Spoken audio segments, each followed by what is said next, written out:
Waalaikumsalam. Apa kabar Bapak Ibu guru yang ada di seluruh Indonesia?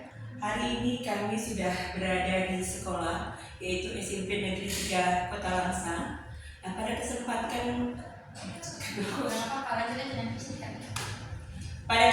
kali ini saya sudah berada di sebuah ruangan, yaitu ruangan Bapak Kepala Sekolah, dan tengah-tengah kita sini sudah ada Bapak Sofian MPD yang merupakan Kepala Sekolah SMP Negeri 3 dan guru dari bimbingan konseling, yaitu Ibu Dewi Novita. Nah, pada kali ini kami akan melakukan wawancara dengan Bapak Kepala Sekolah terkait dengan pengambilan keputusan yang selama ini dilakukan beliau di dalam menangani permasalahan yang muncul yang ada di sekolah kita ini. Perlu juga kita sampaikan bahwasannya ini adalah merupakan bagian dari tugas yang harus kita selesaikan, dan tentunya nanti kami akan merefleksikan dari apa yang sudah kami terima ataupun sharing yang kita lakukan pada kali ini. Baik, kita mulai saja. Apa kabar Bapak Sofian? Alhamdulillah sehat walafiat. Alhamdulillah. Baik Pak, kita di sini seperti yang saya sampaikan, bahwasannya kami ingin bersharing kepada Bapak terkait dengan berbagai hal, ya, pengambilan keputusan yang telah Bapak lakukan selama ini di sekolah. Tentunya sebagai kepala sekolah banyak hal ya Pak ya yang sudah muncul, permasalahan-permasalahan itu yang pastinya terkadang mengandung dilema buat Bapak, dan juga keputusan itu pastinya harus berpihak ya Pak ya. Iya. Kepada siapa pun. Silakan Pak, bagaimana selama ini Bapak? Iya. Terima kasih Bu Dian dan Bu Dewi, semoga lancar dan sukses terus. Jadi memang ini bagian dari keseharian kita menjalankan tugas ya, sebagai bagian tupoksi kita juga. Jadi ada masalah internal, masalah eksternal, baik tentang kehadiran siswa misalnya, ya sebagai sampel saja misalnya ada anak kelas 9. Ini tahun lalu kita tidak luluskan karena memang ketidakhadirannya, alfanya terlalu banyak. Kita sudah identifikasi, kemudian melalui guru BK juga sudah mendatangi rumahnya, ya, menjumpai orang tuanya, dipanggil bolak-balik. Kemudian kita tahun ajaran baru kemarin kita kasih kesempatan dia untuk masuk kembali di kelas 9. Iya.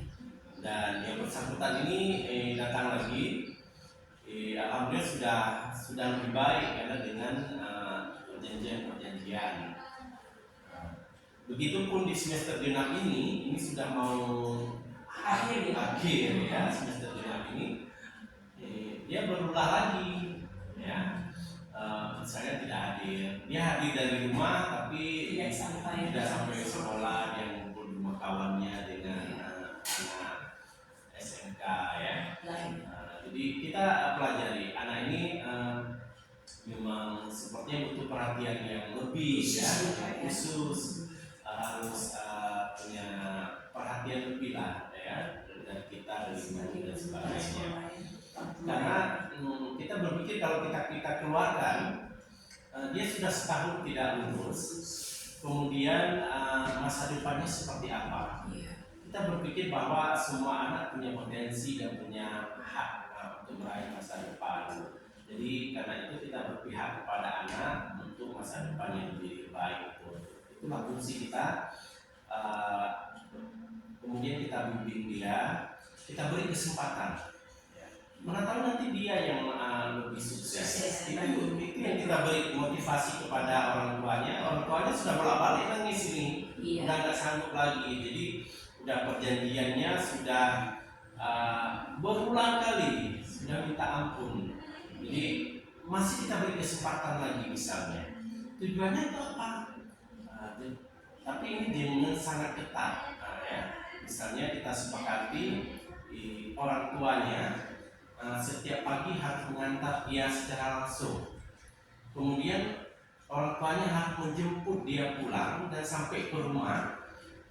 orang tuanya begitu udah sampai anaknya namanya Yogi, Mama Yogi ini WA wali kelasnya, kami sudah sampai rumah. Jadi kita pastikan secara teknis memang itu indikatornya bahwa dia datang ke sekolah, kemudian sampai pulang ke rumah ke sekolah.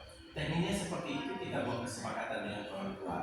Itu beberapa langkah-langkah demi menjaga masa depan anak. Ini salah satu kita berpihak kepada anak.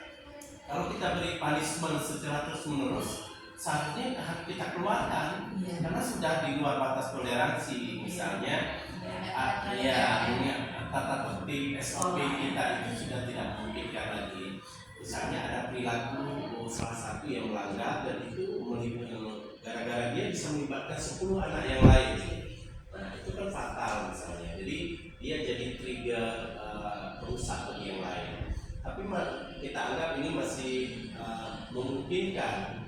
Apalagi ini tinggal 2 bulan lagi, kita berpikir bermusyawarah dengan guru konseling, dengan wali kelas bahwa alternatif ini untuk kita pertahankan. Ya, ini berpihak kepada anak ini dengan syarat-syarat seperti tadi.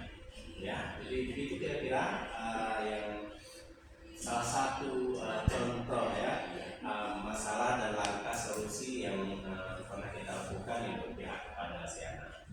Sedikit Pak, tadi kan Bapak ada menyinggung bahwa kita harus berpihak kepada anak. Nah, tapi saya ingin bertanya juga kepada Bapak, bagaimanakah dengan sikap yang ditampilkan oleh Yogi tadi, yang memang kadang dia berefek mempengaruhi teman lain? Apakah kita juga mengutamakan satu pihak Yogi, tetapi apakah kita mengabaikan yang lain, siswa yang lain? Itu bagaimana? Ya, kita kan sudah punya strategi dan filter ya. Jadi misalnya ini punishment terakhir untuk dia kita skor 3 hari. Ini sebagai warning bagi yang lain. Nah, kalau kalian seperti dia akan diskor. Mungkin kalau anak yang lain kita kalau lebih parah bisa jadi kita kasih kesempatan setahun lagi untuk belajar ke kelas 3. Tapi karena Yogi ini sudah pernah tinggal setahun, ya, jadi ini juga biar jadi pembelajaran bagi yang lain. Oh ternyata kita toleransi, tapi kita juga memberi punishment yang wajar. Ya, kita skor dia. Jadi yang lain saya kira akan berpikir untuk tidak mengikut karena juga akan dapat skor berjaga begitu. Jadi kalau saya dengar apa yang Bapak sampaikan, bahwa pada prinsipnya sekolah itu berpihak pada siswa yang tidak mengambil keputusan. Kemudian juga berpikir bahwa ada nilai-nilai kebajikan ya Pak ya, yang harus kita pertahankan, baik itu untuk sekolah, siswa, dan seluruh masyarakat yang ada di sekolah kita ataupun di luar ya Pak. Kemudian kalau saya perhatikan juga, Bapak juga berpikir jangka pendek dan juga jangka panjang. Karena Bapak sampaikan tadi bahwa kita tidak bisa mengklaim bahwa dia itu akan seterusnya begitu. Tapi Bapak saya berpikir bahwa suatu saat bisa saja nanti malah dia yang menjadi sukses. Ya, terima kasih Pak apa yang sudah Bapak sampaikan. Kami sudah bisa mengambil kesimpulan bahwa pada prinsipnya sekolah itu selalu mengedepankan nilai-nilai kebajikan serta tentunya keputusan yang Bapak ambil sudah melalui berbagai tahapan ataupun langkah-langkah ya Pak ya. Sekali lagi saya bertanya Pak, apakah masalah Yogi ini ada Bapak publis misalnya? Iya, eksternal tidak, ya. Tapi ini lebih ke internal, ya.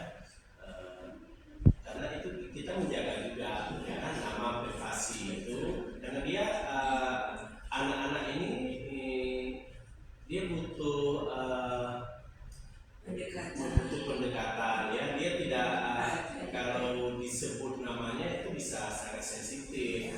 Dia bisa jadi pemalu atau marah sama temannya. Jadi yang begitu kita rapikan juga biar nama dia tidak kita publish.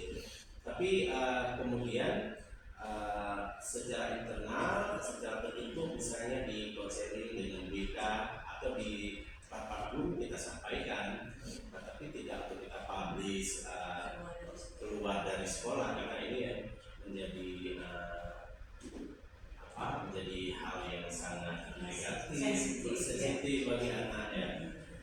Tapi berbeda dengan yang lain, misalnya kalau prestasi anak, ya itu kita publish dan kita publikasi karena itu jadi pembelajaran yang lebih motivasi buat yang lain. Jadi bukan untuk euforia, untuk membuka ruang motivasi bagi yang lain. Saya ingin juga loh dipublish di-expose oleh kepala sekolah gitu kan, oleh sekolah gitu. Tapi kalau misalnya kejadian seperti tadi itu cukup intern saja. Saya kira dengan kebaikan-kebaikan yang kita lakukan itu tujuannya untuk menjaga nama si anak tadi. Ya, saya kira begitu Ibu. Terima kasih Ibu. Terima kasih apa yang sudah Bapak sampaikan. Setelah waktu Bapak yang sibuk pastinya ya Pak ya.